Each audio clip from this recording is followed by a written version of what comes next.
तो दोस्तों, मेरी आज की स्टोरी का नाम है स्नो वाइट। बहुत समय पहले की बात है। एक राज्य में स्नो वाइट नाम की एक राजकुमारी अपने पिता और सौतेली माँ के साथ रहती थी। उसकी सगी माँ की मृत्यु तभी हो गई थी जब वो बहुत छोटी थी। स्नो वाइट का जन्म बहुत मिन्नतों के बाद हुआ था। एक दिन अचानक कुछ अजीब हुआ। वह एक बर्फीला दिन था। स्नो वाइट की माँ महल की खिड़की के पास बैठी बर्फबारी देखते देखते कुछ रही थी। तभी कहीं से एक स्नो बर्ड उड़कर खिड़की के रास्ते महल में घुस गई। उसे देख स्नो वाइट की माँ का ध्यान भटका और सुई उनकी उंगली में चुभ गई। सुई के चुभते ही रक्त की कुछ बूंद सफेद बर्फ पर गिरी और उससे सुंदर चेहरे की एक आकृति बन गई। उस समय स्नो वाइट की माँ ने एक ऐसी पुत्री की कामना की जिसका रंग बर्फ की तरह सफेद हो, होठ रक्त की तरह लाल हो और बाल काली घटा जैसे घने हों। कुछ ही दिनों बाद ही वह गर्भवती हो गई और कुछ महीने बाद उसने एक बच्ची को जन्म दिया जो कि बिल्कुल बर्फ की तरह ही गोरी थी। इसीलिए उसका नाम स्नो वाइट रखा गया। स्नो वाइट की माँ की मृत्यु उसके जन्म के कुछ महीने बाद ही हो गई। मृत्यु के पूर्व उसने स्नो वाइट के पिता से वचन लिया कि वो स्नो वाइट के लिए नई माँ लाएंगे और उसका पूरा ख्याल रखेंगे। अपनी पत्नी के को दिए वचन के कारण स्नो वाइट के पिता ने दूसरा विवाह कर लिया और इस तरह स्नो वाइट की सौतेली माँ महल में आ गई। स्नो वाइट की सौतेली माँ काला जादू जानती थी। उसने काले जादू से राजा को अपने वश में कर लिया। अब वो जैसा कहती राजा वैसा ही करता। राज्य की सारी सत्ता एक तरह से उसके हाथ में आ गई। उसके पास एक सच बोलने वाला जादुई आईना था जिसे वह अक्सर पूछा करती थी, बता जादुई आईने, दुनिया में सबसे सुंदर कौन है? जादुई आईना हमेशा उत्तर देता, दुनिया में सबसे सुंदर आप हो रानी, आपसे सुंदर कोई नहीं।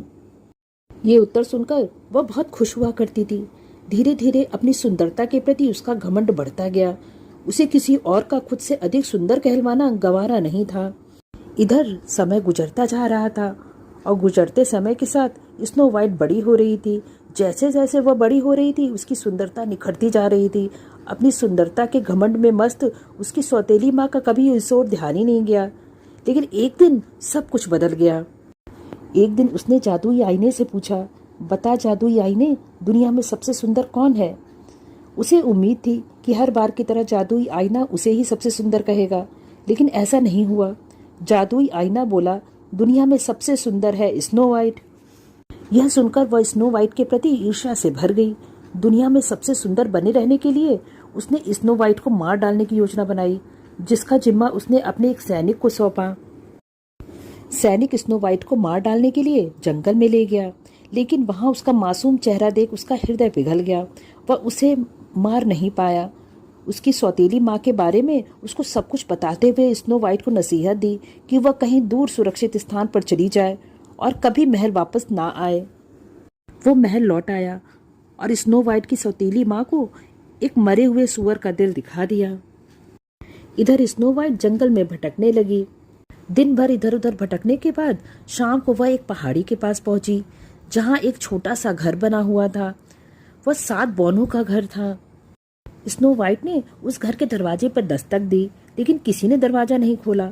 कुछ देर दस्तक देने के बाद जब किसी ने दरवाजा नहीं खोला तो स्नो वाइट ने दरवाजे को हल्का सा धक्का दिया तो वो खुल गया। डरते डरते स्नो वाइट घर के अंदर चली गई। अंदर जाकर उसने देखा घर करीने से सजा हुआ था, लेकिन हैरत में डालने वाली बात यह थी कि घर का सारा सामान आकार में छोटा था। स्नो वाइट ने दिन भर से कुछ नहीं खाया था। उसे जोरों से भूख लग रही थी। उसने कमरे में एक छोटी सी मेज देखी जिस पर तरह तरह के पकवान छोटे बर्तनों में रखे हुए थे। भूख के कारण स्नो वाइट ने पूरा खाना खा लिया। फिर उसे नींद आने लगी। वह दूसरे कमरे में गई। वहां उसने देखा एक कतार में 7 पलंग लगे हुए हैं जिन पर मखमली बिछौना बिछा हुआ है। थकी हुई स्नो वाइट एक पलंग पर सो गई। शाम होने पर 7 बौने घर लौटे। अपने घर का दरवाजा खुला देख वे हैरान रह गए। अंदर गए तो देखा सारा खाना गायब है। शयन कक्ष में गए तो उन्हें स्नो वाइट सोती हुई दिखाई पड़ी। इतनी सुंदर और मासूम लड़की उन्होंने पहले कभी नहीं देखी थी। उन्होंने उसे जगाया नहीं, बल्कि उसके पलंग के पास बैठकर उसे देखने लगे। कुछ देर बाद उन्हें नींद आ गई और वे जहां बैठे थे वहीं बैठे बैठे सो गए।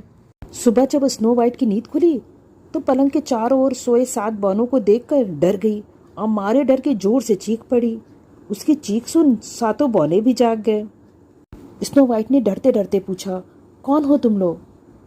हम लोग इस घर के मालिक हैं, तुम बताओ तुम कौन हो? सात बौने एक साथ बोले।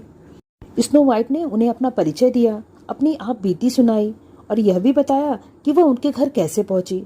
उसकी आप बीती सुनकर सातों बौने बहुत दुखी हुए। उन्होंने स्नो वाइट को अपने घर में पनाह दे दी। उस दिन के बाद से स्नो वाइट सात बौनों के घर रहने लगी। सातों बौने दिन में जंगल में चले जाते। स्नो वाइट घर की साफ सफाई करती और खाना बनाती। बौने भी स्नो वाइट के साथ बहुत खुश थे।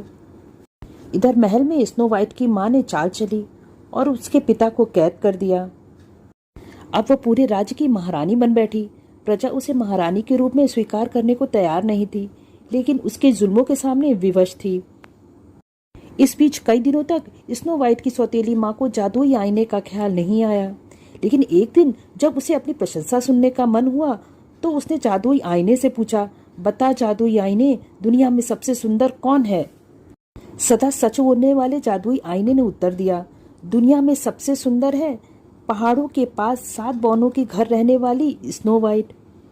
ये सुनना था कि स्नो वाइट की सौतेली माँ आग बबूला हो उठी। उसे सैनिक की चाल समझ में आ गई। उसने उसे मौत के घाट उतरवा दिया। अगले दिन उसने एक बुढ़िया का वेश धरा और स्नो वाइट को मारने सात बौनों के घर पहुंचकर दरवाजा खटखटाने लगी। उस समय स्नो वाइट घर पर अकेली थी। दरवाजे पर दस्तक सुनकर दरवाजा खोल दिया। बुढ़िया के वेश में अपनी सौतेली माँ को वह पहचान नहीं पाई। बुढ़िया बनी सौतेली माँ बोली, मैं कंघी बेचने वाली हूँ, एक कंघी खरीद लो। स्नो वाइट ने एक कंघी पसंद की तो वह बोली, आओ मैं तुम्हारे बाल संवार दूं। स्नो वाइट मान गई। उसे पता नहीं था कि ये एक जहरीली कंघी है। जैसे ही जहरीली कंघी स्नो वाइट के सिर पर चली, वह गिर पड़ी।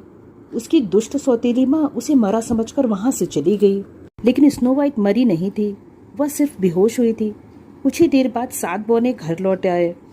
उन्होंने स्नो वाइट को जमीन पर बेहोश पड़े देखा तो उसके सिर पर फंसी कंघी निकाल दी। कंघी निकालते ही स्नो वाइट होश में आ गई। पूछने पर स्नो वाइट ने सारी घटना बता दी। बौने समझ गए कि अवश्य स्नो वाइट की सौतेली माँ उसे मारने आई थी। उन्होंने स्नो वाइट को घर का दरवाजा किसी भी अजनबी के लिए खोलने से मना कर दिया। स्नो वाइट ने भी उन्हें आश्वासन दिया कि वह सावधान रहेगी। महल पहुंचकर स्नो वाइट की सौतेली माँ ने जादुई आईने से पूछा, बता जादुई आईने, दुनिया में सबसे सुंदर कौन है? जादुई आईने ने फिर वही उत्तर दिया, पहाड़ के पास सात बौनों के घर रहने वाली स्नो वाइट। स्नो वाइट की सौतेली माँ का पहला वार खाली गया था। वह उसे मारने का दूसरा उपाय सोचने लगी। इस बार उसने जहरीला फल खिलाकर स्नो वाइट को मारने की योजना बनाई। कुछ दिनों बाद वह एक फल वाली का वेश धर के सात बौनों के घर पहुंची। उस समय भी स्नो वाइट घर पर अकेली थी। दरवाजे पर दस्तक होने पर स्नो वाइट ने अंदर से ही पूछा, कौन है? मैं फल वाली हूँ, ताजे मीठे फल लाई हूँ। उसकी सौतेली माँ खिड़की के पास आकर बोली, मुझे फल नहीं चाहिए। स्नो वाइट ने आधी खिड़की खोलकर मना कर दिया। स्नो वाइट के मना करने पर उसकी सौतेली माँ बोली, बेटी मेरी मदद कर दो, आज मेरे एक भी फल नहीं बिका। मेरे पति की तबीयत बहुत खराब है, फल नहीं बिका तो मैं उसका इलाज कैसे कराऊंगी? स्नो वाइट को उस पर दया आ गई। वह फल खरीदने को तैयार हो गई। तब फल वाली बनी उसकी सौतेली माँ ने जहरीले फल का टुकड़ा काटकर स्नो वाइट को दिया और बोली, एक टुकड़ा चखकर देखो, ऐसा फल तुमने कभी नहीं खाया होगा। स्नो वाइट ने वह टुकड़ा लेकर मुंह में डाल लिया। मुंह में टुकड़ा डालते ही जहर ने अपना असर दिखा दिया। स्नो वाइट के होठ नीले पड़ गए और वह गिर पड़ी। उसकी सौतेली माँ खुशी खुशी महल वापस आ गई। वहां उसने जादुई आईने से पूछा, बता जादुई आईने, दुनिया में सबसे सुंदर कौन है? दुनिया में सबसे सुंदर तुम हो रानी। जादुई आईने का ये उत्तर सुनकर वह खुशी से झूम उठी। इधर जब बौने घर पहुंचे तो स्नो वाइट को अचेत अवस्था में पाया। उन्होंने उसे उठाने की बहुत कोशिश की, लेकिन नाकामयाब रहे। वे समझ गए कि स्नो वाइट अब इस दुनिया में नहीं रही। वे सब दुखी थे और जोर जोर से रो रहे थे। रोते रोते 3 दिन बीत गए। उन्होंने ये गौर किया कि 3 दिन बाद भी स्नो वाइट के शरीर में कोई बदलाव नहीं है। उसकी त्वचा वैसी की वैसी है। उसे देखकर ऐसा लगता था मानो वो सो रही हो। इसीलिए उन्होंने उसे दफनाया नहीं, बल्कि एक पारदर्शी ताबूत में लिटाकर पहाड़ी के ऊपर रख दिया। उस ताबूत पर उन्होंने लिखा, यहाँ राजकुमारी स्नो वाइट सो रही है। स्नो वाइट के ताबूत के पास आकर जंगल के सभी पशु पक्षी विलाप करने लगे। उस समय वहां से एक राजकुमार अपने सैनिकों के साथ जा रहा था। उसने जब पशु पक्षियों को विलाप करते देखा तो स्नो वाइट के ताबूत के पास गया। पारदर्शी कांच में ताबूत में लेटी स्नो वाइट को जब उसने देखा तो देखता रह गया। वह अब भी बहुत खूबसूरत लग रही थी। राजकुमार को उससे प्रेम हो गया। वह जानते हुए भी कि वह इस दुनिया में नहीं है, वह उसे अपने महल ले जाना चाहता था।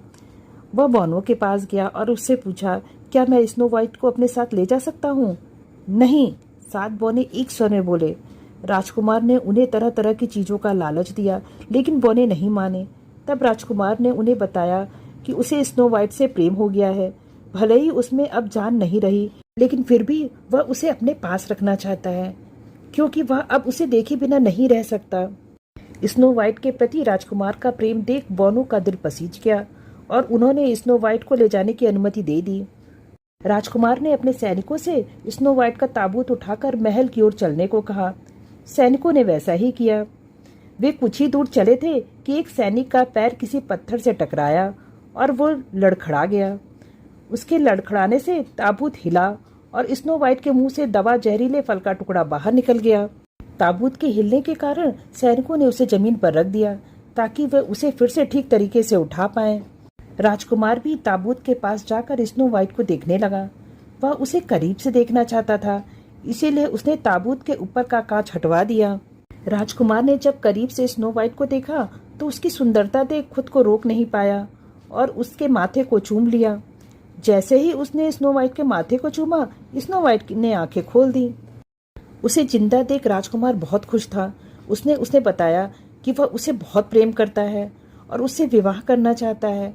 स्नो वाइट ने जब ये जाना कि उसके मरे होने पर भी राजकुमार उससे प्रेम करने लगा था तो वह विवाह के लिए मान गई, लेकिन वह अपने पिता की स्वीकृति के बाद ही विवाह करना चाहती थी। तब एक सैनिक ने बताया कि उसकी सौतेली माँ ने उसके पिता को बंदी बनाकर पूरे राज्य पर कब्जा कर लिया है। यह सुनकर स्नो वाइट दुखी हो गई और रोने लगी। तब राजकुमार ने उसे दिलासा देते हुए कहा कि वह उसके पिता को उसकी दुष्ट सौतेली माँ के चंगुल से आजाद करवाएगा। राजकुमार ने अपनी पूरी सेना लेकर उस राज्य पर हमला कर दिया। घमासान युद्ध में राजकुमार की जीत हुई और स्नो वाइट की सौतेली माँ राज्य छोड़कर भाग गई। स्नो वाइट के पिता को कैद से छुड़वाया गया। फिर राजकुमार ने उनसे स्नो वाइट का हाथ मांगा। राजा ने खुशी खुशी हामी भर दी। स्नो वाइट और राजकुमार का धूमधाम से विवाह हुआ, जिसमें 7 बौने भी शामिल हुए। अब स्नो वाइट को किसी बात का दुख नहीं था। वो खुशी खुशी राजकुमार के साथ रहने लगी।